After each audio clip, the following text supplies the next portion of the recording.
अब की बार 140 के पार। Good evening students. Supplementary test 4 part 3 Bihar special history पे हम लोग कंसंट्रेट कर रहे हैं। आप देखे होंगे क्वेश्चन पेपर में टेस्ट 20 लिखा हुआ है। इसका मतलब पुराने बच्चों को एक लयबद्ध तरीके से रिवीजन और न्यू स्टूडेंट्स को ट्रैक पे लाना। और ऑब्वियसली ये सब क्वेश्चन बहुत इंपॉर्टेंट है। एक पहला क्वेश्चन, एक कास्ट है बिहार में, यूपी में खास करके, जिसको हम लोग कैस्ट कहते हैं। उसी पे क्वेश्चन है, what is the etymological origin of the word Kayastha. Kayastha की व्युत्पत्ति मूल शब्द क्या है? तो वो है बच्चों कायस्थी। वो शब्द है कायस्थी, और कायस्थी शब्द से ही आपका ये शब्द निकला है कायस्थ। लेकिन एक समय में कैथी भी बोला जाता था और कैथी भी बोला जाता था, लेकिन सही आंसर है सी कैस्थी। तो 1 का सही आंसर है सी कैस्थी।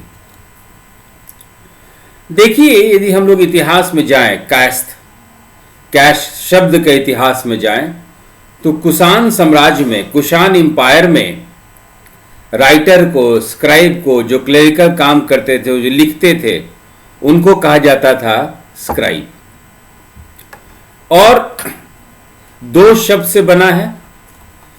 कायस्थ शब्द जो है 2 शब्द से बना है। एक है काया यानी प्रिंसिपल, मुख्य, और स्थ का मतलब होता है रहना, एक जगह रहना। तो ये शुरू में इसका अर्थ था कि वो लोग जो राजस्व विभाग के साथ जुड़े हुए थे। पहली बार हम लोग कायस्थ शब्द का इंस्क्रिप्शन में रिटन इलस्ट्रेशन, लिखित प्रमाण देखते हैं। कुमारगुप्त राजा थे, कुमारगुप्त प्रथम, कुमारगुप्त फर्स्ट। समय था 442 ईस्वी, 442 एडी। इसमें शब्द आया है प्रथम कायस्थ। इनके इंस्क्रिप्शन में, इनके अभिलेख में शब्द आया है प्रथम कायस्थ, यानी एक ये एडमिनिस्ट्रेटिव डेजिग्नेशन था, ये प्रशासनिक एक पद था। यज्ञवल्क्य स्मृति में भी, विष्णु स्मृति में भी कायस्थ का वर्णन है रिकॉर्ड कीपर के रूप में, अकाउंटेंट्स के रूप में, लेखपाल के रूप में, जो कि दस्तावेज का रिकॉर्ड रखते हैं। Question number 2, which among the following are a Magahi speaking agricultural tribe. निम्नलिखित में से कौन मगही भाषा कृषि जनजाति है? Which among the following are a Magahi speaking agricultural tribe. निम्नलिखित में से कौन मगही भाषा कृषि जनजाति है? खोंड है, खोंड। ये जनजाति हैं, दे आर ट्राइब्स, है ना। ये लेकिन कृषि कार्य करते हैं। ऐसे जनजाति ये कृषि कार्य करते हैं, साथ में इनकी भाषा मगही है। तो question number 2, which among the following are a Magahi speaking agricultural tribe. तो सही आंसर है खोंड। निम्नलिखित में से कौन मगही भाषा कृषि जनजाति हैं? तो वो है आपका खोंड। क्वेश्चन नंबर 2 का सही ऑप्शन है ए। चलिए question number 3, which among the following is the largest tribe of eastern India. निम्नलिखित में से कौन पूर्वी भारत की सबसे बड़ी जनजाति है? तो संथाल जनजाति ईस्टर्न इंडिया का सबसे बड़ा ट्राइब है। Santhal tribes, the biggest tribe, largest tribe of eastern India. Santhal जनजाति पूर्वी भारत की सबसे बड़ी जनजाति है। तो क्वेश्चन नंबर 3 का सही ऑप्शन है डी, यानी संथाल। क्वेश्चन नंबर 4 चलते हैं। क्वेश्चन नंबर 4 से पहले जरा अब सुन लीजिए मैथिली भाषा के बारे में। मैथिली भाषा शुद्ध रूप से दरभंगा डिस्ट्रिक्ट में बोला जाता है, और उसका अपभ्रंश, उसका कुछ परिवर्तित रूप है ना, वेरिएशन हम लोग मुजफ्फरपुर के कुछ हिस्सों में देखते हैं, भागलपुर में भी देखते हैं, सहरसा में देखते हैं और पूर्णिया में। तो कहें तो मैथिली भाषा is spoken in parts of Muzaffarpur, Bhagalpur, Saharsa and Purnia districts. But the pure form, Maithili भाषा का शुद्ध रूप हम लोग दरभंगा डिस्ट्रिक्ट के उत्तरी भाग में ही देखते हैं। मैथिली भाषा एक बिहार की इकलौती एक भाषा है जिसका अपना एक इतिहास है, और इतिहास प्राचीन काल से है। मैथिली भाषा या Maithili language has its own ancient literary history, और हिंदी से भी ज्यादा पुराना हम लोग को मैथिली भाषा का कविता मिला है। और इसी क्रम में एक रचयिता थे जिनका नाम था ज्योतिरीश्वर ठाकुर, और वो किताब लिखे थे वर्ण रत्नाकर। वो किताब लिखे थे वर्ण रत्नाकर। वर्ण रत्नाकर क्या है? एक हिंदू राजकुमार का, एक हिंदू प्रिंस का डेली लाइफ का वो वर्णन है। गोविंदा दास 17वीं शताब्दी में इनका नाम हम लोग देखते हैं, और राधा कृष्ण के अफेक्शन के बारे में, लव के बारे में, प्यार के बारे में ये लिखते हैं। 19वीं शताब्दी के अंत में एक और रचयिता थे जिनका नाम था पंडित चंद्र झा। ये मैथिली भाषा में रामायण को लिखे थे। तो इसी पे आपका क्वेश्चन नंबर 4 है। ज्योतिरीश्वर लिखे थे वर्ण रत्नाकर। गोविंदा दास कीर्तन नाटक राधा कृष्ण, और पंडित चंद्र झा ये मैथिली भाषा में रामायण को लिखे थे। तो क्वेश्चन नंबर 4 का सही ऑप्शन है ए। चलिए question number 5, which tribal language is a form of Bhojpuri? कौन सी आदिवासी भाषा भोजपुरी का एक रूप है? रांची डिस्ट्रिक्ट में, रांची जिला में एक भाषा है जिसको हम लोग सदरी, एक सदरी या सदनी कहते हैं, सदरी या सदनी कहते हैं। और ये सदरी और सदनी भाषा जनजातीय भाषा है, ट्राइबल लैंग्वेज है, और ये भोजपुरी जैसा है। तो क्वेश्चन नंबर ए का सही ऑप्शन है ए और बी। क्वेश्चन नंबर 5, माफ कीजिएगा, क्वेश्चन नंबर 5 का सही ऑप्शन है ए और बी। प्रश्न संख्या 5 का सही ऑप्शन है ए और बी। क्वेश्चन नंबर 6 बहुत आसान है। Which song is sung on the occasion of the birth of a son? पुत्र के जन्म के अवसर पर कौन सा गीत गाया जाता है? तो वो है आपका सोहर, वो है आपका सी ऑप्शन सोहर। तो क्वेश्चन नंबर 6 का सही ऑप्शन है सी। अब फिर से हम लोग मैथिली भाषा पे चलते हैं। एक कविता, पोयम हुआ करता था, पोयम हुआ है, पोयम है, एक पोयम है, कविता है बटोहिया। इसको लिखने वाले रघुबीर नारायण है। एक नाटक है विदेशिया, और इस रचयिता इसके भिखारी ठाकुर है, विदेशिया भिखारी ठाकुर। इसके अलावा बिहार में पूर्णिया, संथाल परगना क्षेत्र में बंगला भाषा भी बोला जाता है। एक बहुत ही फेमस बंगाली नोवेलिस्ट थे जिनका नाम था शरत चंद्र चैटर्जी। ये भागलपुर में बहुत सारे नॉवेल लिखे हैं, और सबसे फेमस शरत चंद्र चैटर्जी का श्रीकांत है। उसी तरह एक और बंगाली ऑथर हैं डॉक्टर बलाई चंद्र मुखर्जी, और ये लिखे थे बनफूल। तो चलिए क्वेश्चन नंबर 7 इसी डिस्कशन पे है कि रघुवीर नारायण क्या लिखे थे, तो बटोहिया। भिखारी ठाकुर विदेशिया, शरद चंद्र चटर्जी श्रीकांत और डॉक्टर बलई चंद्र मुखर्जी बनफूल। तो क्वेश्चन नंबर 7 का सही ऑप्शन है ए। चलिए क्वेश्चन नंबर 8 पे चलते हैं। Where do we find the first mention of Anga Janapada? अंग जनपद जो आपके 16 महाजनपद का एक भाग था, तो अंग जनपद का पहला उल्लेख कहां मिलता है? तो ये हम लोग को मिलता है अथर्ववेद में। ये हम लोग को मिलता है अथर्ववेद में। और इस अंग जनपद के साथ मगध का भी उल्लेख है, गंधारी का भी उल्लेख है, मुजवंत का भी उल्लेख है।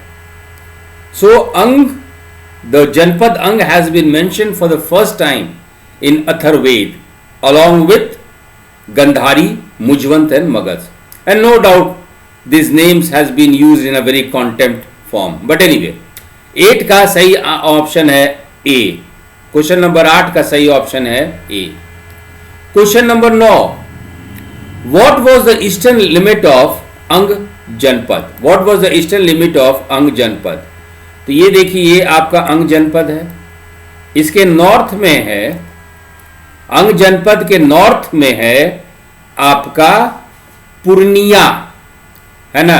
अंग जनपद के उत्तर में है पूर्णिया, याद रखिएगा। और एक सहरसा का भाग है, सहरसा भी अंग जनपद के उत्तर में है, सहरसा। और वो एक जनपद, स्थानीय लोग उसको एक जनपद का नाम दिए थे, जिसको हम लोग कहते हैं अंगुत्रपा, जिसको हम लोग अंगुत्रपा कहते हैं। ये ध्यान रखिएगा, ये नाम अंगुत्रपा, ये आपके अंग जनपद के नॉर्थ में है। पूर्णिया, सहरसा, सहरसा कह लीजिए, पूर्णिया अंग जनपद के उत्तर में पूर्णिया, सहरसा, और उसी के ठीक ऊपर में अंगुत्रपा। ठीक, अब चंपा इसका वेस्ट था, पश्चिमी छोर, और पूर्वी छोर जो है, पूर्वी छोर है आपका तिलियागढ़ी। पूर्वी छोर है तिलियागढ़ी।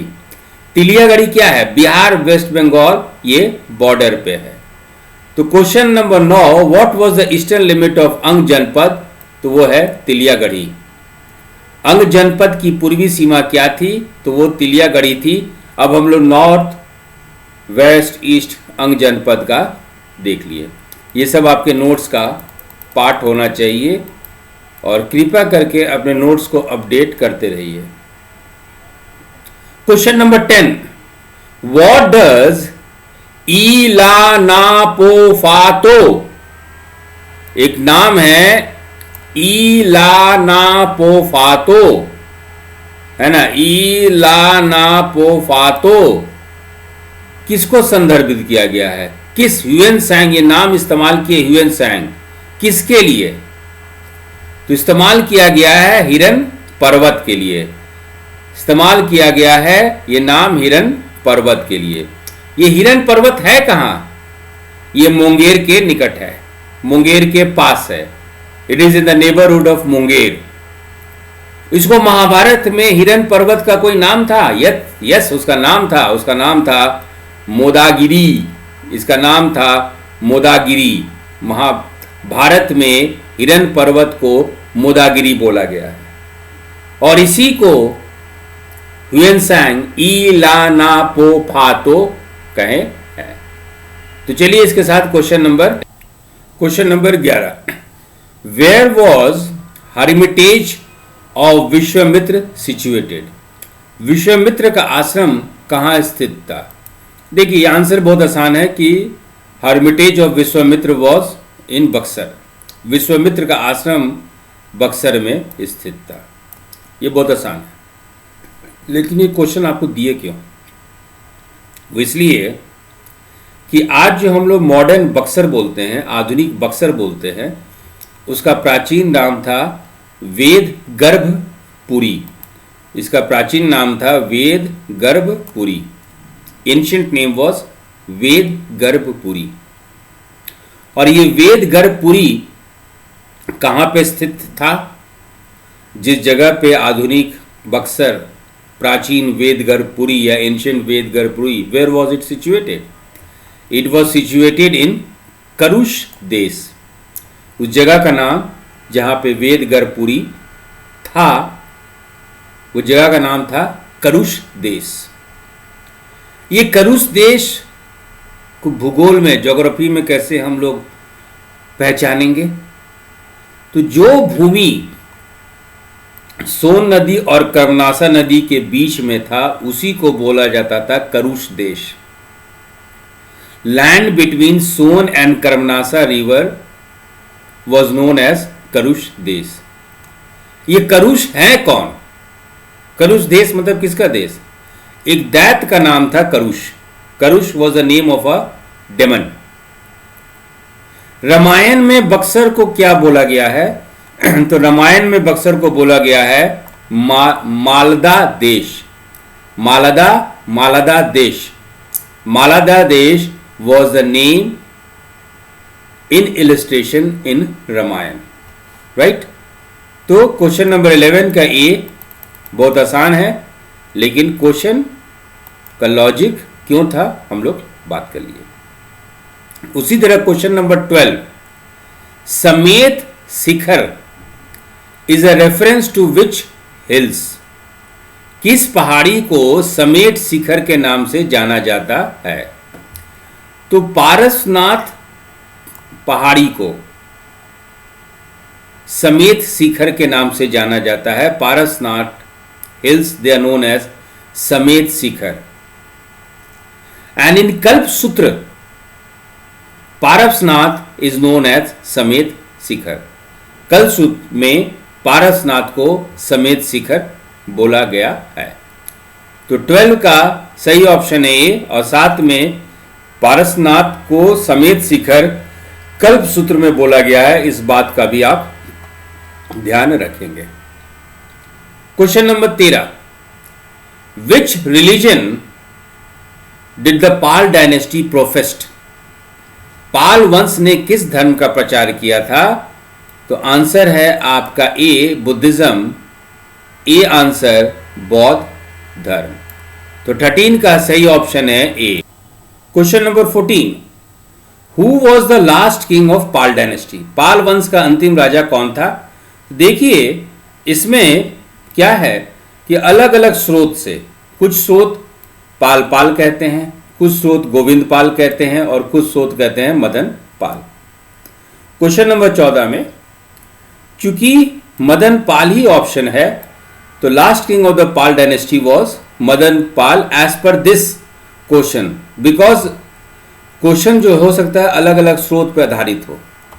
तो गोविंद पाल मिलेगा तो मदन पाल नहीं मिलेगा, पाल मिलेगा तो गोपाल 3 नहीं मिलेगा। तो याद रखिएगा ये लास्ट 4 सीक्वेंस है पाल वंश का, और यदि सब रहा तो पाल ही सही आंसर होगा। लेकिन इसमें देखिए बाकी ऑप्शन नहीं है, तो मदन पाल वंश का अंतिम राजा था। क्वेश्चन नंबर 14 का सही ऑप्शन है A. Question number 15, why people of Mithila help Samanta Sen to defeat Madan Pal? Madan Pal को हराने के लिए मिथिला के लोग ने सामंत सेन की मदद क्यों की थी? जरा सामंत सेन के बारे में भी हम लोग 2 बात देख लेते हैं, फिर हम लोग डिस्कस करते हैं। सेन वंश है ना, सेन राजवंश या सेन डायनेस्टी, उसके फाउंडर थे सामंत सेन। सामंत सेन इसके संस्थापक थे। और सेन डायनेस्टी, सेन राजवंश आपके बंगाल पे 160 ईयर्स तक ये रूल किए, 160 वर्ष तक इनका शासन रहा। करीब करीब जब ये पीक पे थे, अपने चरमोत्कर्ष पे थे, तो करीब पूरा पूर्वोत्तर क्षेत्र, पूरा eastern portion of the country was under their control.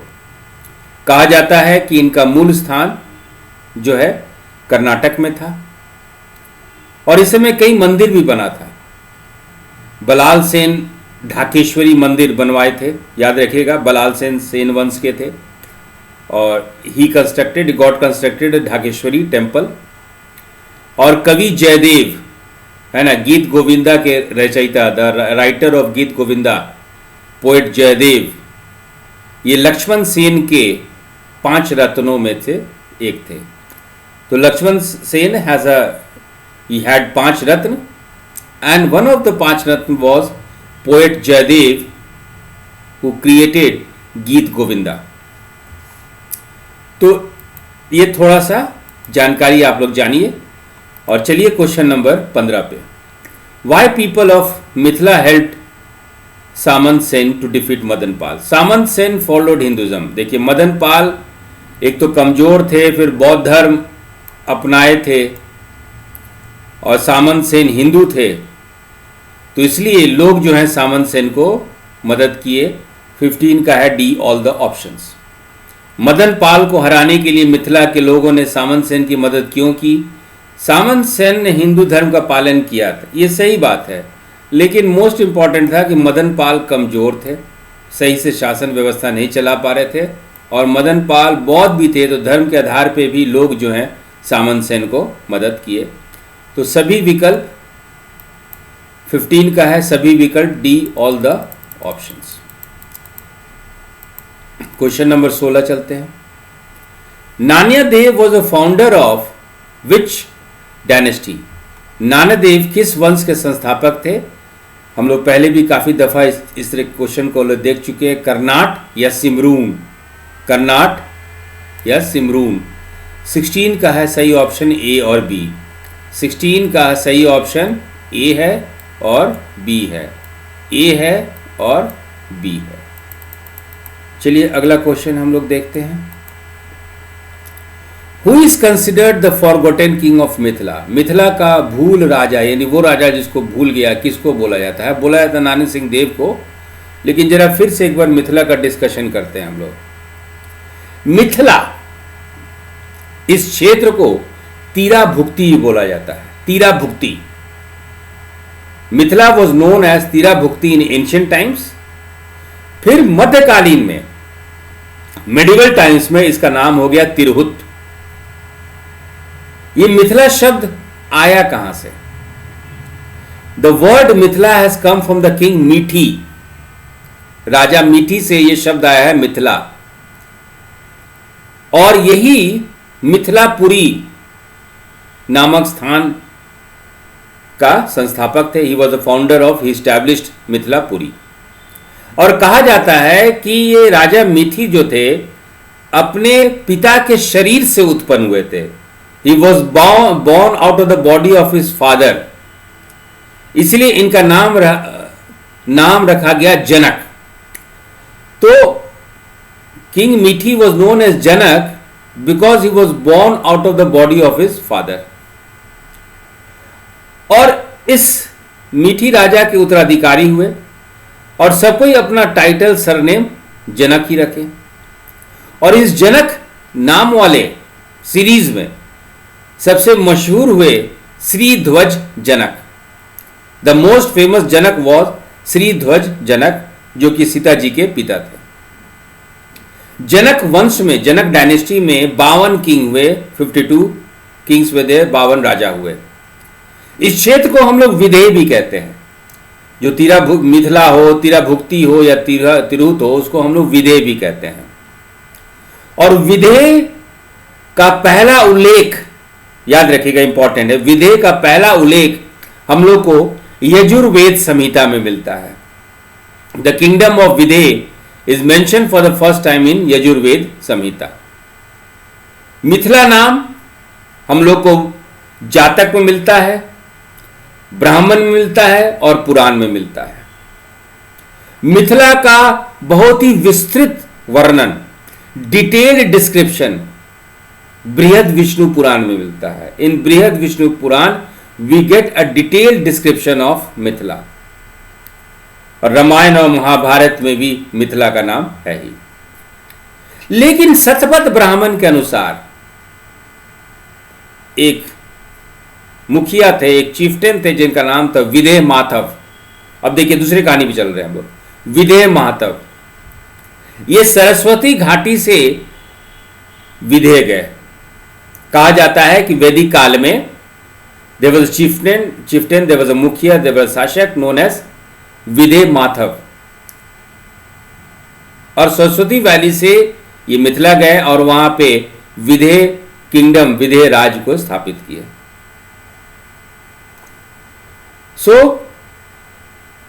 ये हम लोग प्राचीन इतिहास की बात करें। मध्यकालीन इतिहास में 11वीं शताब्दी से लेकर 14वीं शताब्दी तक, हम लोग आगे भी मेडिवल बिहार में खूब करेंगे इस वंश के बारे में। From 11th century to 14th century there was a dynasty known as Simraun dynasty और कर्नाट डायनेस्टी। 11वीं शताब्दी से लेकर 14वीं शताब्दी तक एक राजवंश हुआ करता था जिसका नाम था सिमरून राजवंश या कर्नाटक राजवंश। इस डायनेस्टी के फाउंडर थे नान्यदेव। इस डायनेस्टी के संस्थापक थे, इस वंश के संस्थापक थे नान्यदेव। और राजधानी थी Simrao. Capital was at Simrao. Simrao है कहां? तो मिथिला में। हम लोग अभी ज्योतिरीश्वर के बारे में डिस्कस किए कि जो कि वर्ण रत्नाकर लिखे थे।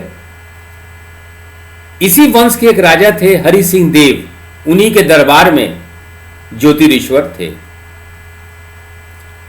गियासुद्दीन तुगलक का हम लोग पिछले कुछ टेस्ट में किए भी हैं इस क्वेश्चन को कि गियासुद्दीन तुगलक का आक्रमण हुआ मिथिला पे, तिरहुत पे, और हरि सिंह देव जो है नेपाल चले गए।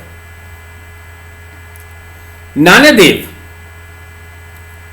संस्थापक थे, लेकिन उनको म्यूजिक, संगीत के लिए भी जाना जाता है।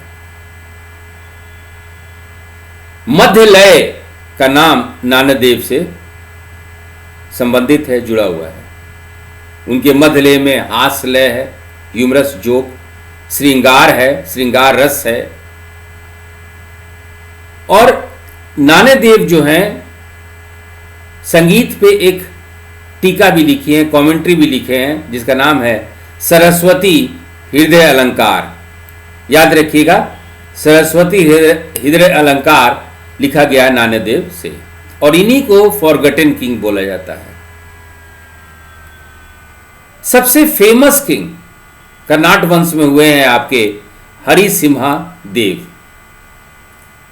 पंजी व्यवस्था या पंजी प्रबंध जो हम लोग मैथिली ब्राह्मण में देखते हैं, मैथिली कैस्ट में देखते हैं, इन्हीं का दिया हुआ है।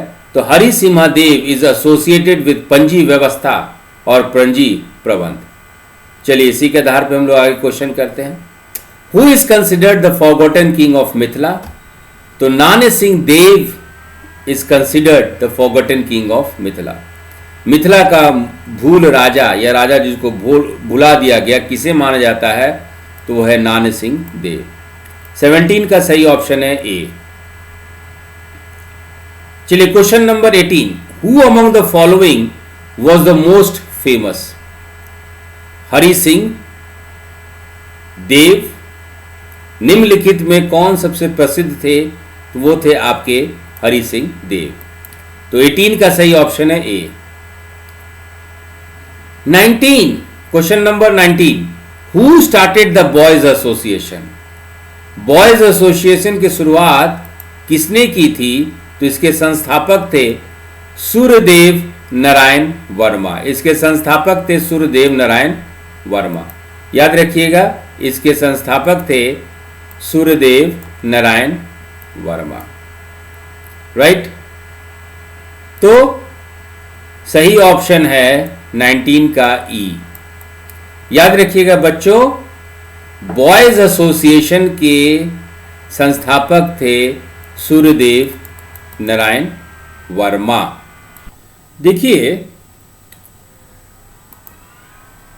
दरभंगा के राज मैदान में 3 मार्च 1809, 3 मार्च 1809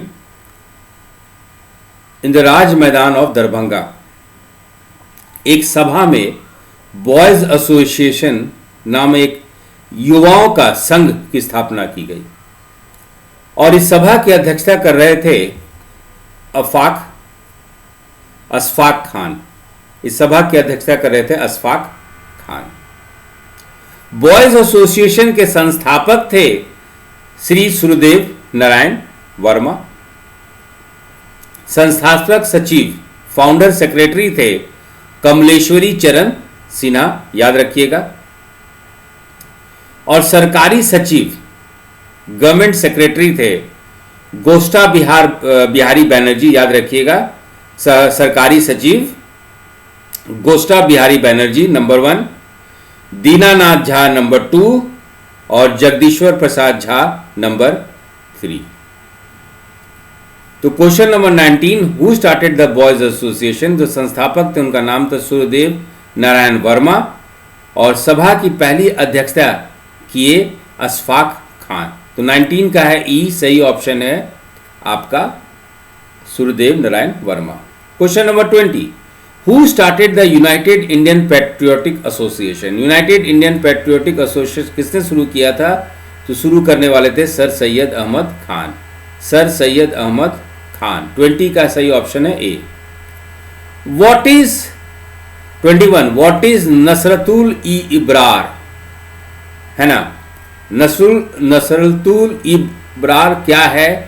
तो ये letter signed by religious leaders of Arab and India to join Congress. Bharat और अरब के धार्मिक नेताओं द्वारा हस्ताक्षर किए गए पत्र जिसमें मुसलमानों को कांग्रेस में शामिल होने के लिए कहा गया।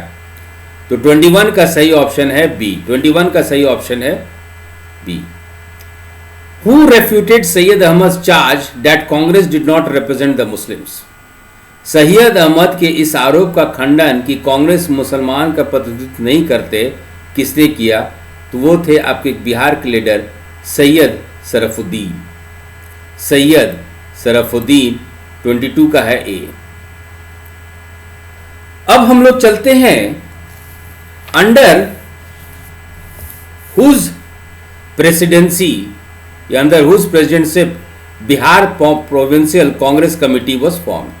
किसकी अध्यक्षता में बिहार प्रांतीय कांग्रेस समिति का गठन किया गया? तो देखिए कि बात है 1908 की, 1908 सोनपुर मेला के अवसर पे नवाब सरफराज हुसैन, नवाब सोनपुर मेला था, यह था 1908, 1908, और नवाब सरफराज हुसैन खान की अध्यक्षता में अंडर हिज प्रेसिडेंटशिप बिहार प्रांतीय कांग्रेस कमेटी का जो है संगठन किया गया। तो 23 का सही ऑप्शन है ए, नवाब सरफराज हुसैन खान, नवाब सरफराज हुसैन खान। तो 23 सही ऑप्शन है A. Who was the president of the Bihar provincial Congress committee? देखिए हम लोग बात कर रही है, क्वेश्चन जो है 24 से लेकर 27 तक, याद रखिएगा ये हम लोग बात कर रहे हैं पहला जो इनका ये हुआ था, तो हम लोग बात कर रहे हैं 1909 की, है ना। तो हर एक क्वेश्चन में आप चेंज कर दीजिएगा। Who was the president of the Bihar provincial Congress committee in 1909, क्योंकि इस समय इंपॉर्टेंट था। बिहार प्रांतीय को शुरू का था, बिहार प्रांतीय कांग्रेस समिति के अध्यक्ष कौन थे? तो हर एक साल बदलते रहता है, तो ये क्वेश्चन का लॉजिक था कि 1908 में यह बना, तो 1909 में इनका पहला मीटिंग हुआ, तो इस समय कौन थे? तो वो थे आपके सैयद हसन इमाम, सैयद हसन इमाम। 24 का सही ऑप्शन है ए, बिहार प्रांतीय कांग्रेस समिति के अध्यक्ष कौन थे 1909 में? सैयद हसन इमाम। ठीक है, आगे बढ़ते हैं। Who among the following were the vice president of the Bihar provincial Congress committee? निम्नलिखित में से कौन बिहार प्रांतीय कांग्रेस कमेटी के उपाध्यक्ष थे? उपाध्यक्ष में 1909 में, है ना, वाइस प्रेसिडेंट उपाध्यक्ष थे बिहार प्रोविंशियल कांग्रेस कमेटी के, बिहार प्रांतीय कांग्रेस कमेटी के श्री मजरूल हक नंबर 1, नंबर 2 खान बहादुर सरफराज हुसैन खान, नंबर 3 राय परमेश्वर नारायण मेहता बहादुर, बाबू कृष्णा सहाय। तो इसमें ए बी सी डी 25 का है, A B C D. Question number 26 फिर 1909, who among the following was the treasurer of the Bihar provincial Congress committee in 1909? 1909 में बिहार प्रांतीय कांग्रेस कमेटी के कोषाध्यक्ष निम्न में से कौन थे, है ना? तो वो थे श्री सच्चिदानंद सिन्हा। श्री सच्चिदानंद सिन्हा। 26 का है A. 27, who among the following was the secretary of the Bihar provincial Congress committee in 1909? निम्नलिखित में से कौन बिहार प्रांतीय कांग्रेस समिति के सचिव थे 1909 में? 1909 में याद रखना है। तो एक थे सैयद नजमुल होद्दा, दूसरे थे दीप नारायण सिंह, तीसरे थे परमेश्वर लाल। तो 27 का है सही option D, all the options. 27 का है सही ऑप्शन डी, सभी विकल्प। हम लोग अपने डिस्कशन को आगे बढ़ाते हैं। अब आप देखिएगा test 21 section B Bihar special. चलिए इस क्वेश्चन को डिस्कस करते हैं हम लोग। Where do we find the first definite indication of literary activities in Bihar? Bihar में साहित्यिक गतिविधियों का पहला निश्चित संकेत हमें कहाँ मिलता है? इस क्वेश्चन को डायरेक्टली अटेम्प्ट करने से पहले जरा कुछ फैक्ट्स देख लीजिए। मगध, है ना? मगध, नाम मगध। तो मगध जो है, ऐसे लोगों के बारे में इस तरह का उल्लेख मिला है कि मगध जो है व्रात, आप देखेंगे बिहार को व्रात के नाम से भी, यहाँ के लोगों को व्रात के नाम से भी जाना जाता है। तो मगध जो है ऐसे लोगों को संबंधित किया गया है, ऐसे लोगों को संबोधित किया गया है, सही वर्ड है संबोधित। ऐसे लोगों को रिप्रेजेंट किया गया है जिनका रिलेशन व्रातियों के साथ है। मगध के लोग को बोला जाता है मिनिस्ट्रल। इंग्लिश में वर्ड है मिनिस्ट्रल। इसका मतलब है कि कोई खास ओकेशन पे ये लोग जाके गाते थे, ठीक है। और कहा जाता है कि इनके देवता का नाम था अतिक रुष्ट। इनके गॉड का नाम था अतिक रुष्ट, मतलब loud noise.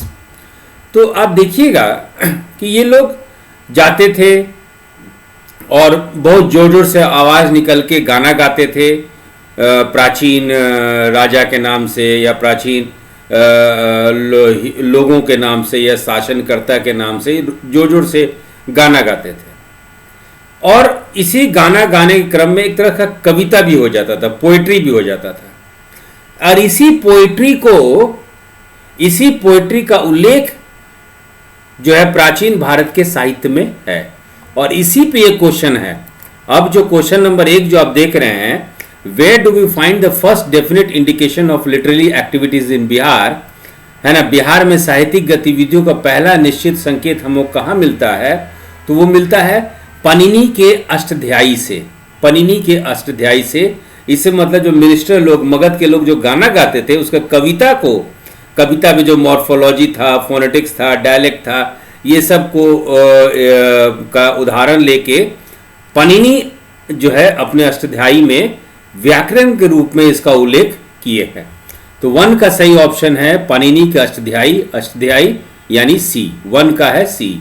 Question number 2, who was the teacher of Panini? Panini के शिक्षक कौन थे? तो वो थे आपके वर्षा। 2 का है सही ऑप्शन ए। 2 का सही ऑप्शन है ए। क्वेश्चन नंबर 3, अब हम लोग चलते हैं व्रत पे। Who were व्रत्यास? व्रत्य कौन थे? कहा जाता है, अलग अलग है इसका मतलब, लेकिन हम लोग सब मतलब को मिला दे रहे हैं। प्री आर्यंस ऑफ मगध के पूर्व आर्य, ये भी सही है, ये सही है, ठीक है। Had abandoned some of the practices of Aryans. कहा जाता है कभी कभी कि जो मगध में आधुनिक बिहार में जो पहला आर्य का खेप आया था वो व्रात थे। तो व्रात जब बिहार पहुंचे तो जो आर्य का जो रीति रिवाज था वो छोड़ दिए थे। तो इसी के हिसाब से बी ऑप्शन भी सही है। Had abandoned some of the practices of Aryans, आर्यों की कुछ प्रथाओं को त्याग दिया था, ये सही है। Had adopted the way of life of pre Aryans, कहने का मतलब कि बिहार पहुंचे तो बिहार का भी कुछ रीति रिवाज ये लोग अपना लिए। तो had adopted the way of life of pre Aryans. पूर्व आर्यों के जीवन का तरीका ये लोग अपनाएं। तो व्रत के लिए ये डी ऑप्शन है ना, सभी विकल्प सही है। तो 3 का है डी, 3 का है डी। चलिए अगला क्वेश्चन देखते हैं। Who among the following were labelled as Vratyas, निम्नलिखित में किसे व्रात्य के रूप में जाना गया है? तो मल को भी जाना गया है, करुषास को भी जाना गया है, लिच्छवी को भी जो है एक तरह से व्रात के रूप में, जो जनपद की हम लोग बात करते हैं, तो जब मल के बारे में बात हो, करुषा के बारे में बात हो या लिच्छवी के बारे में बात हो, तो इनको कहा जाता है कि ये लोग व्रात्य थे। तो 4 का सही ऑप्शन है डी, ऑल द ऑप्शंस। 4 का सही ऑप्शन है डी, सभी विकल्प। Question number 5, which text gives us the information that Shudras were invited to the king sacrifice? किस साहित्य से हमें यह जानकारी मिलती है कि शूद्रों को राजा के यज्ञ के लिए आमंत्रित किया जाता था?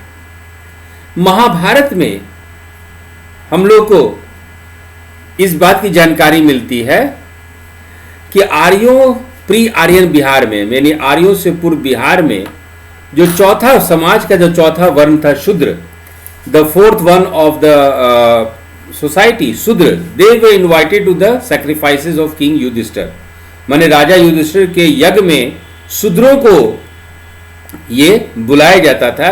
ये बात हम लोग को महाभारत से मिलती है। तो किस साहित्य से हमें जानकारी मिलती है कि शूद्रों को राजा के यज्ञ के लिए आमंत्रित किया जाता था? तो सही ऑप्शन है डी, महाभारत। 5 का सही ऑप्शन है D. Question number 6, from which varna did Ved Vyas mother Satyavati belong? Ved Vyas की मां सत्यवती किस वर्ण की थी? ये क्वेश्चन का लॉजिक क्या है? क्वेश्चन का लॉजिक ये है कि क्या ऊंचे वर्ण और निम्न वर्ण में शादी होती थी?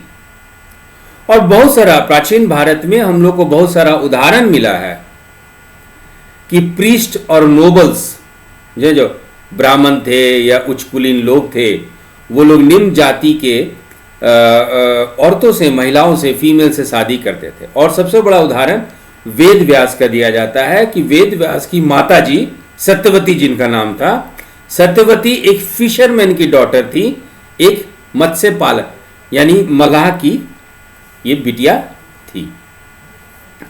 तो from which varna did Ved Vyas mother Satyavati belong? तो सी बिलोंग टू शूद्र। 6 का है डी, वेद व्यास की मां सत्यवती किस वर्ण से थी? तो वो थी शूद्र से। 6 का है D. Question number 7, during the later वैदिक age Gayatri mantra was to be recited by the members of the 3 varnas, each starting with a different word. उत्तर वैदिक युग के दौरान गायत्री मंत्र को 3 वर्णों के सदस्यों द्वारा एक अलग शब्द के साथ शुरू किया जाना था। देखिए, गायत्री मंत्र जो है वो होता है ओम भूर्भुवः स्वः तत्सवितु वरेण्यम भर्गो देवस्य धीमहि धियो यो न प्रचोदयात्। ओम भूर्भुवः। तो अब जो है हम लोग को ऐतरेय ब्राह्मण में जानकारी मिलती है कि यदि इसको ब्राह्मण शुरू करते हैं गायत्री मंत्र को, तो वो बोलेंगे पहले गायत्री, फिर ओम भूर्भुवः स्वः। क्षत्रिय इस मंत्र को पढ़ेंगे तो पहले वो बोलेंगे त्रिष्टुभा, त्रिष्टुभा। और वैश्य यदि चालू करेंगे तो इसको बोलेंगे जगती। ये बात का उल्लेख हम लोग को कहां से मिलता है? ये क्वेश्चन नंबर 7। तो उत्तर वैदिक युग के दौरान गायत्री मंत्र को 3 वर्णों के सदस्य द्वारा एक अलग शब्द के साथ शुरू किया जाना था। ये जानकारी हमें किस साहित्य से मिलती है? तो ये जानकारी हमें ऐतरेय ब्राह्मण से मिलती है। ड्यूरिंग द लेटर वैदिक age Gayatri mantra was to be recited by the members of the 3 worns, each starting with a different word. Which literature gives us this information? So this information is given by Aitreya Brahman. 7 का सही option A. Question number 8. During the later Vedic age, Gayatri mantra was to be recited by the members of the 3 worns, each starting with a different word. Which word was the used by the Brahman? Brahman used the word Gayatri. उत्तर वैदिक युग के दौरान गायत्री मंत्र को 3 वर्णों के सदस्यों द्वारा एक अलग शब्द के साथ शुरू किया जाना था। ब्राह्मणों को किस शब्द का प्रयोग करना था?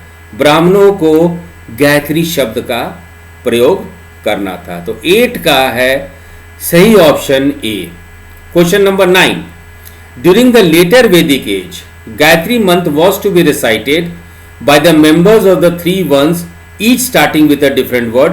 विच word was use by the Kshatriya? Kshatriya इस्तेमाल करते थे त्रिष्टुभा, क्षत्रिय त्रिष्टुभा इस्तेमाल करते थे, फिर गायत्री मंत्र पढ़ते थे। उत्तर वैदिक युग के दौरान गायत्री मंत्र को तीनों वर्णों के सदस्य द्वारा एक अलग शब्द के साथ शुरू किया जाना था। क्षत्रियों को किस शब्द का प्रयोग करना था? तो त्रिष्टुभा। तो 9 का है B. Question number 10, during the later वैदिक age Gayatri mantra was to be recited by the members of 3 once each starting with a different word. Which word was used by the वैश्य? तो वैश्य इस्तेमाल करते थे जगती। उत्तर वैदिक युग के दौरान गायत्री मंत्र को तीनों वर्णों के सदस्य द्वारा एक अलग शब्द के साथ शुरू किया जाना था। वैश्य को किस शब्द का प्रयोग करना था? तो वैश्य यूज करते थे जगती। 10 का है सही ऑप्शन सी। अब चलते हैं हम लोग क्वेश्चन नंबर 11 यानी मेडिवल बिहार की बात करते हैं। Who was Shri गोपाल्स father? जो पाल वंश के संस्थापक थे। श्री गोपाल के पिता कौन थे? तो उनके पिता का नाम था बापट, उनके पिता का नाम था बापट और दादाजी का नाम, ग्रैंडफादर का नाम दैत्य विष्णु था।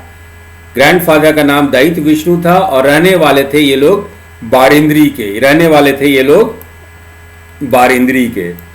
तो 11 का सही ऑप्शन है ए बापट। तो गोपाल जो हैं पूरे बिहार और बंगाल में पाल वंश की स्थापना किए। उनकी राजधानी उदंतपुर या उडंदपुर वर्तमान बिहार शरीफ में थी। His capital was at Udantapur या उडंडपुर, करंट बिहार शरीफ इन बिहार। और नालंदा में बौद्ध मंदिर बनवाए। बहुत शक्तिशाली राजा थे, दयालु थे, न्यायप्रिय शासक थे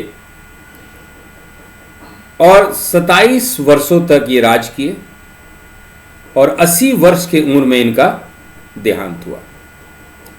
उनके 2 लड़के थे, ही हैड 2 सन्स, एक का नाम धर्मपाल और दूसरे का नाम वाकपाल था। He had 2 sons, Dharmapal and Vakpal. Dharmapal succeeded Gopal और श्री गोपाल। चलिए अगला question, who among the following was contemporary of Dharmapal? अब देखिए, जब धर्मपाल राजा बने तो उस समय कनौज की गद्दी पे थे इंद्रयुद्ध, है ना। He was on the throne of Kannauj, Indrayudh. इनके कॉम्पिटिटर थे चक्रयुद्ध। इंद्रयुद्ध के कॉम्पिटिटर थे चक्रयुद्ध।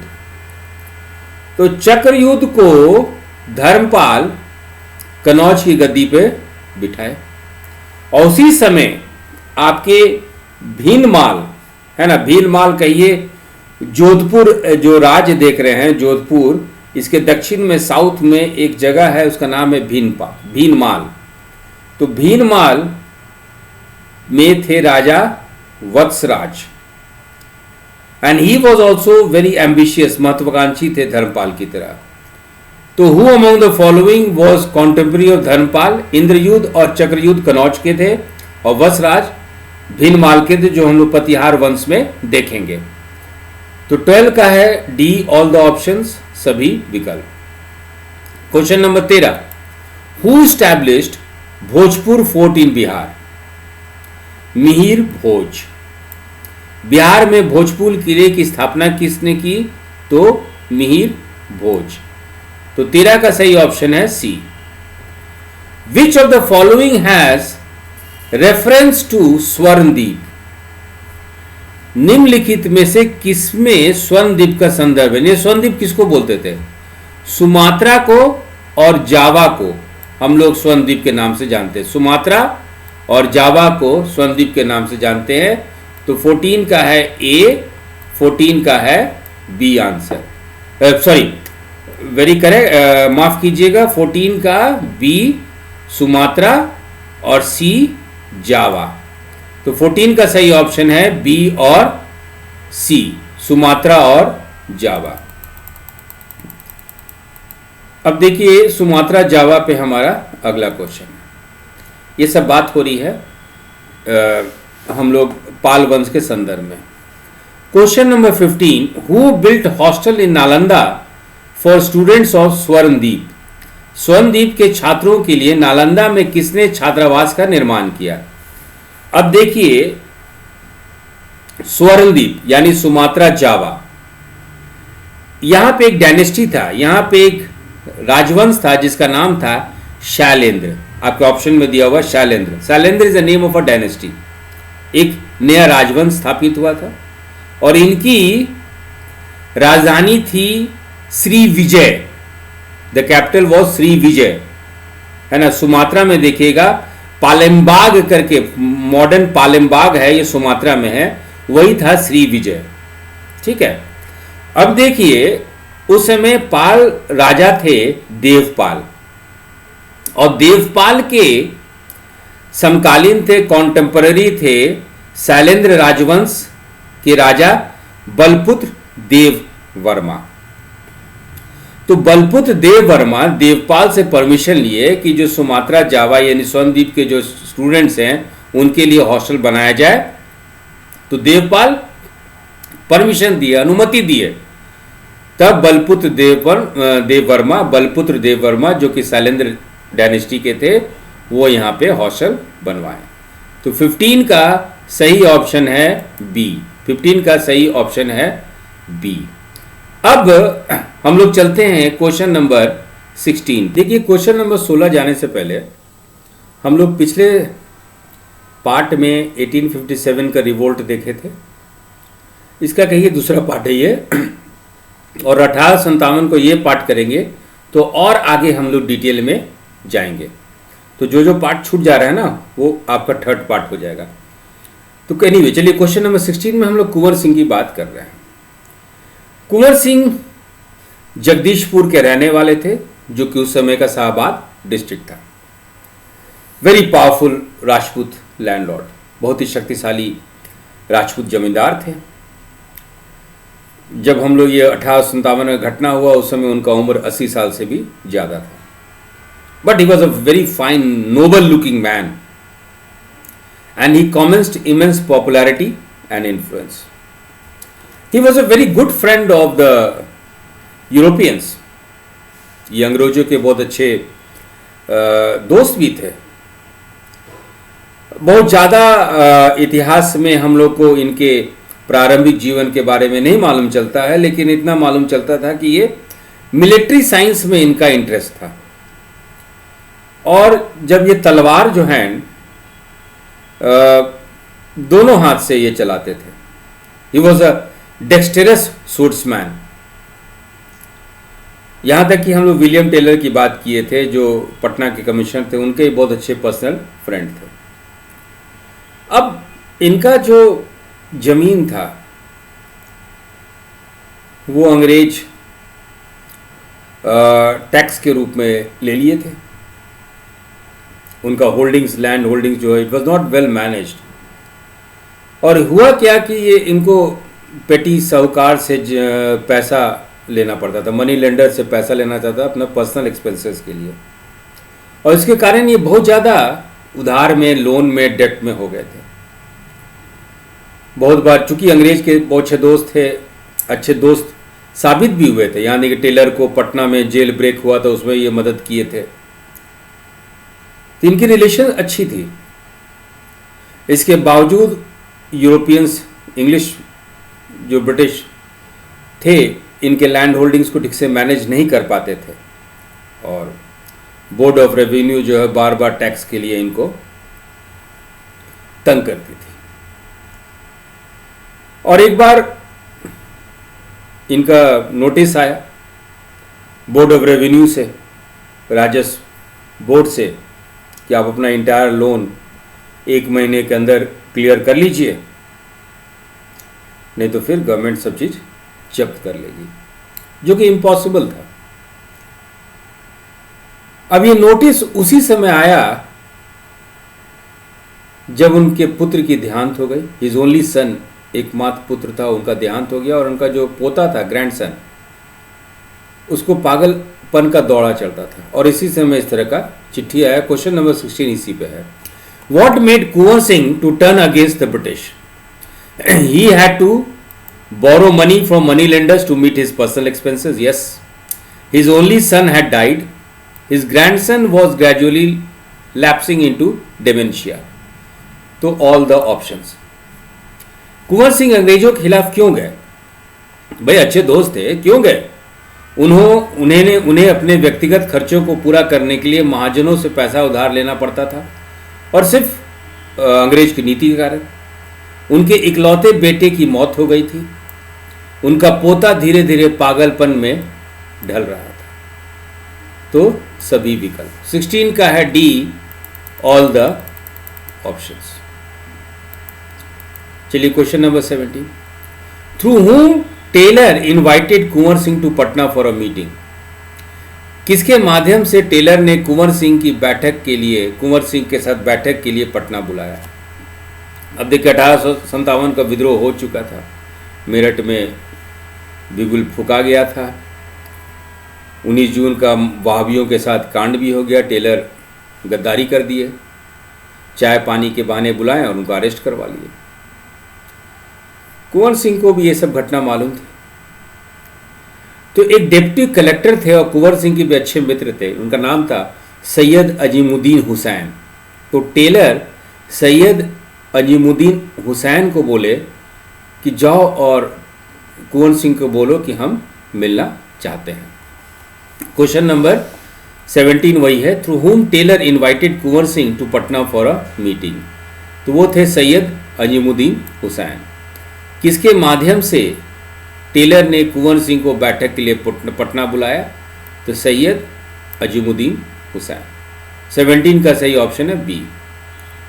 Where did the British suffer the biggest defeat in the 1857 revolt?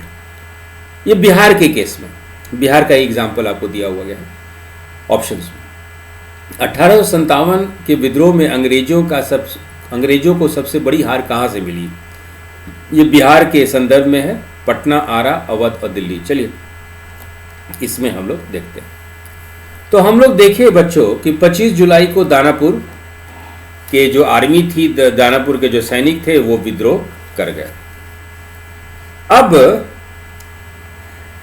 Danapur से ये निकल के ये लोग आरा गए, सोन पार करके आपके कुंवर सिंह के नेतृत्व में आ गए। फिर ये लोग आरा गए। आरा में ये जो दानापुर के सैनिक थे कुंवर सिंह के नेतृत्व में, under the leadership of Kunwar Singh, ये लोग जेल से प्रिजनर्स को रिहाई करवाएं, जो जेल में कैदी बंद थे उसको खुलवा दिए, और ट्रेजरी था, जो कोष था, उसको लूट लिए, है ना। इस समय ये घटना है 27 जुलाई की। 25 जुलाई को दानापुर से निकले थे ये लोग। तो 27 जुलाई को यूरोपियंस, खास करके उस समय के जो रेलवे एम्प्लॉय थे और साथ में थे 50 सिख, एक घर में इकट्ठा हो गए, और वो घर था मिस्टर बॉयल का, रेलवे इंजीनियर का। यहाँ पे नाजीब, आरा में जितने भी नाजीब थे सब बहुत वेलकम किए दानापुर के विद्रोहियों को। अब हुआ क्या कि 28 तारीख को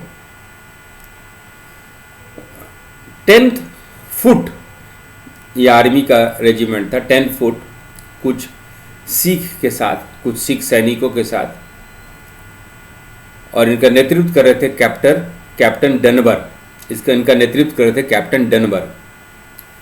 तो सिख 10th फुट आर्मी, कुछ सिख सिपाही और कैप्टन डनबर सोन नदी क्रॉस किए कि जो आरा हाउस में जो यूरोपियन फंसे हैं उनको रिलीव किया जाए। अब देखिए कि आरा से जब 1 माइल पहले थे, रात का समय था, एकाएक ये जो सैनिक आए, इनको मालूम चला कि कुंवर सिंह के द्वारा अटैक कर दिया गया है। और जो अटैक किया गया जो अटैक करने ब्रिटिश के तरफ से थे 415 लोग थे, 15 ऑफिसर थे। हेड थे कैप्टन डनवर, कैप्टन डनवर हेड थे। 415 लोग थे और 15 अधिकारी थे, 15 ऑफिसर्स। आरा से 1 मील पहले अटैक हो गया कुंवर सिंह के द्वारा और ब्रिटिश जो है 365, 415 में से 365 सैनिक मारे गए, 15 अधिकारी में से 12 अधिकारी मारे गए और कैप्टन डनवर खुद मारे गए। इसीलिए कहा जाता है कि the British suffered the biggest defeat in the 1857 revolt in Arrah. तो 1857 के विद्रोह में अंग्रेजों का सबसे बड़ी हार जो है वो आरा से मिली। तो 18 का है सही option B, Arrah. Question number 19, who razed and burnt Jagdishpur in the 1857 revolt. Jagdishpur Kunwar Singh का गांव।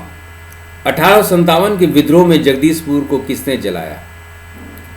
अब देखिए, एक थे विंसेंट आयर, वो अफगान के युद्ध में काफी प्रसिद्धि पाए थे। दानापुर में, ये कलकत्ता से दानापुर 25 जुलाई को पहुंचे और दानापुर से इनको बक्सर जाना था, लेकिन बक्सर ना जाके ये आरा पहुंचे और वहां से यूरोपियन को छुड़ा दिया। आरा में जब वो पटना से आरा के लिए चले थे, हालांकि विंसेंट आयर जाने वाले थे बक्सर, लेकिन आरा में ही चले गए, आरा ही चले गए। तो 154 लोग, 154 मेन थे इनके साथ। आरा में आरा हाउस को रिलीव कर दिए, यूरोपीय लोग को छुड़वा दिए। वहां से इनके आर्मी में, इनके टुकड़ी में 200 लोग और मिल गए। जब मिल गए तो विंसेंट आयर चले गए कुंवर सिंह के महल जगदीशपुर में, और जैसे ही जगदीशपुर में पहुंचे मास बर्निंग चालू कर दिया, आग लगाना चालू कर दिया। यहां तक कि टेम्पल, मंदिर, कहा जाता था कि कुंवर सिंह बनवाए थे वो मंदिर, उसको भी तहस नहस कर दिया गया। टाइम्स ऑफ लंदन इस समय रिपोर्ट भी की थी कि वाइल्ड जस्टिस के रूप में, कि वाइल्ड जस्टिस। तो पूरी तरह जो है जगदीशपुर को तहस नहस मेजर विंसेंट आयर कर दिए। तो who razed and burnt Jagdishpur in the 1857 revolt? तो आंसर है Major Vincent Eyre, Major Vincent Eyre. 19 का बी, 19 का बी। क्वेश्चन नंबर 20, ये जो जगदीशपुर का इंसिडेंट हुआ था, इसके कारण एक इंक्वायरी बैठी थी, उसी पे है question number 20। Jagdishpur and Arrah incident led to the setting up of court and of inquest, who headed this committee? तो कमिटी को हेड कर रहे थे सर जेम्स आउटरम। जगदीशपुर और आरा की घटना ने कोर्ट ऑफ इंक्वेस्ट की स्थापना की। इस समिति का नेतृत्व किसने किया? तो सर जेम्स आउटरम। 20 का सही ऑप्शन है डी, 20 का सही ऑप्शन है डी, सर जेम्स आउटरम। चलिए question number 21, where did Kunwar Singh took refuge after Jagdishpur? Jagdishpur के बाद कुंवर सिंह ने कहाँ शरण ली थी?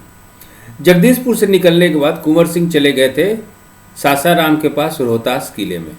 उनका ये प्रोग्राम था कि कैमूर पहाड़ होते हुए रीवा चले। रीवा में वहाँ के महाराजा इनके रिश्तेदार थे, लेकिन राजनीतिक कारण से रीवा के महाराज उनको आने की अनुमति नहीं दिए, तो फिर वो आजमगढ़ के तरफ निकल गए।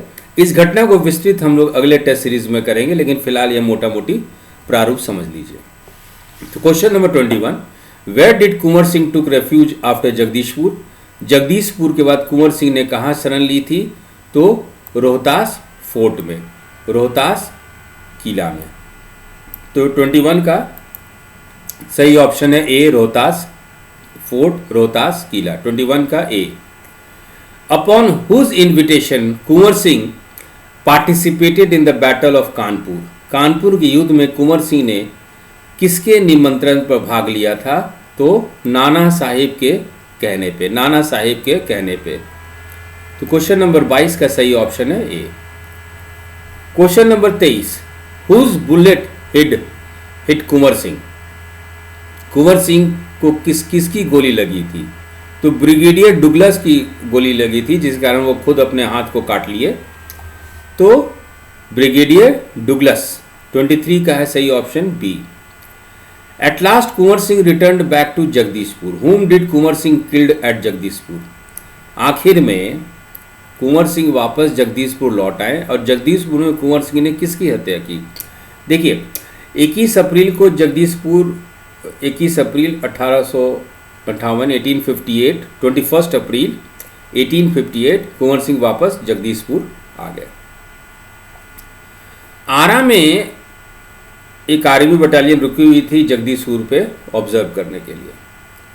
तो 22 तारीख को कैप्टन ले ग्रैंड जो है ना 3000 सैनिक को लेके, है ना, 3000 सैनिक को लेके जगदीशपुर पहुंचे। कुंवर सिंह खुद इतने बूढ़े हो चुके थे, वो अपने हाथ एक काट चुके थे, जख्मी थे, उनके जो सैनिक थे वो सब कुछ थके हुए थे, एक साल से वो आराम नहीं किए थे, ना वो ना उनके सैनिक, काफ़ी थके हुए स्थिति में ये जगदीशपुर पहुंचे थे। और 22 तारीख को जो है कैप्टन ले ग्रैंड जो है अटैक कर दिए। कैप्टन ले ग्रैंड आरा में थे। इसमें से जो है इतने थके होने के बावजूद कुंवर सिंह जो है, कुंवर सिंह कैप्टन ले ग्रैंड को मार दिए और 3000 में से सिर्फ 130 लोग मरे बचे। तो 24 at last Kunwar Singh return back to Jagdishpur. Whom did Kunwar Singh killed at Jagdishpur? तो कैप्टन ले ग्रैंड। आखिर में कुंवर सिंह वापस जगदीशपुर लौट आए। जगदीशपुर में कुंवर सिंह ने किसकी हत्या की? कैप्टन ले ग्रैंड की। 24 का है सही option A. When did Kunwar Singh died? 22 अप्रैल को कैप्टन ले ग्रैंड को मार दिए, जख्मी थे ही। और 24 अप्रैल 24 अप्रैल 1858 को कुंवर सिंह ब्रीथेड हिज लास्ट। कुंवर सिंह की मृत्यु कब हुई? तो 24 अप्रैल 1858। तो 25 का सही ऑप्शन है ए। 25 का सही ऑप्शन है ए। चलिए ये सेक्शन पार्ट 3 और अगला हम लोग पार्ट 4 अगले वीडियो में करेंगे। तब तक पढ़ते रहिए। अब की बार 140 के पार। All the